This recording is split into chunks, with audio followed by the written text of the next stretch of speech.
कि हम जो टारगेट लेके चले, हमारी मांग कोई छोटी मांग नहीं।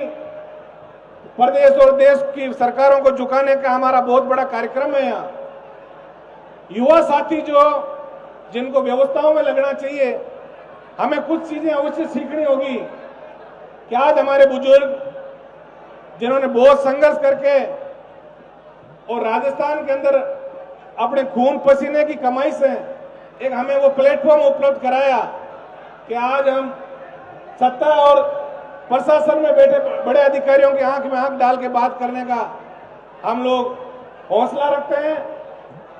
मैं तमाम इस कार्यक्रम को जो देख रहे हैं वॉलंटियर्स, उनसे भी मेरा विशेष निवेदन रहेगा, और विशेषकर इस इलाके में जो आप लोग खड़े हैं, मेरे हिसाब से मंच की गरिमा होनी चाहिए। एक बार यदि किसी को कह दिया जाए, उसके बाद मेरे हिसाब से आपको बार बार कहने की आवश्यकता ही नहीं।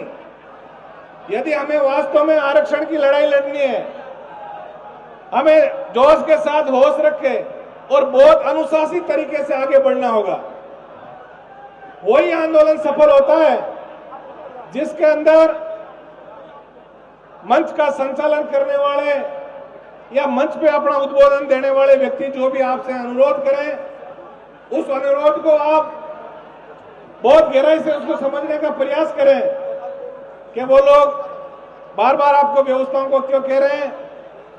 क्योंकि आज का ये जो कार्यक्रम है, हम राजस्थान ही नहीं, इस देश की ब्यूरोक्रेसी की बात करें या देश के सत्ता के शिखर पे बैठे लोगों की यदि हम बात करें, उनसे हम कहीं ना कहीं बहुत बड़ा एक हमारा भला किसमें हो, हमारे आने वाली पीढ़ी का भला किसमें हो।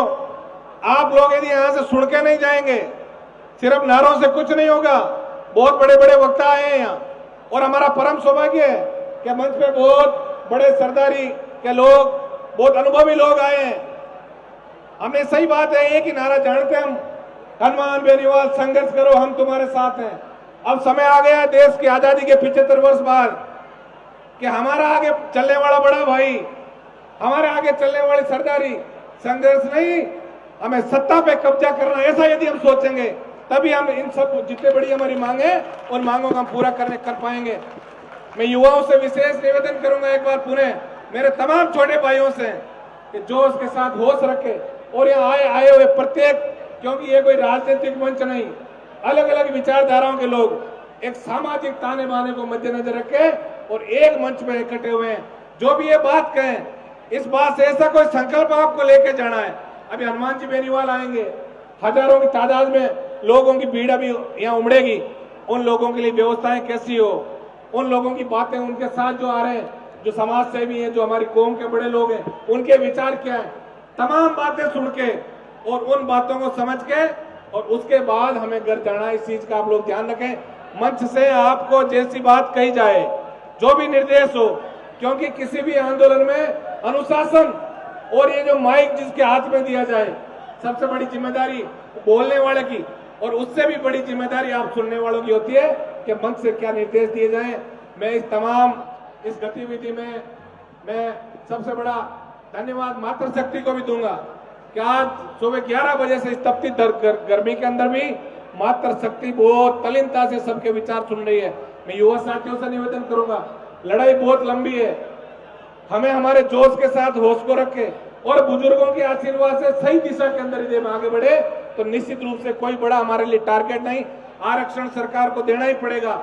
लेकिन 2015 के बाद जिस तरह डीग, भरतपुर और इस इलाके के अंदर लोगों के साथ जो कुठाराघात हुआ, जो हितों में कुठाराघात हुआ, वो जो समय चला गया, जो हमारे भाई थे जिनके नंबर बहुत अधिक आए, लेकिन वो कहीं ना कहीं सरकारी नाकामी के कारण हमारे भाई पीछे रह गए, उनकी भरपाई हम कैसे कर सकते हैं। इन तमाम मुद्दों को लेके हमें बहुत लंबी लड़ाई लड़नी है। मैं इस मंच के माध्यम से आप सभी से इतना ही निवेदन करूंगा कि हमें जैसा दिशा निर्देश यहाँ से प्राप्त हो, उसी डायरेक्शन में हम लोगों को चलना है। और जब तक हनुमान जी आए, दूसरे वक्ता जो आपको अच्छी अच्छी बातें बताएं, उन तमाम बातों को दिल की गहराई में उतार के और हमें सही दिशा के अंदर आगे बढ़ना है। मैं एक बार पुनः गिरिराज जी महाराज से आप सब लोगों के उज्जवल भविष्य की शुभकामना प्रसिद्ध करते हुए इन्हीं शब्दों के साथ मैं मेरी वाणी को विराम दूंगा। कि महाराजा सूरजमल जी के वंशज हैं आप लोग। बहुत मजबूती की बात आती है, मजबूती के अंदर सूरजमल जी की बात सबसे अग्रणी भूमिका में आती है।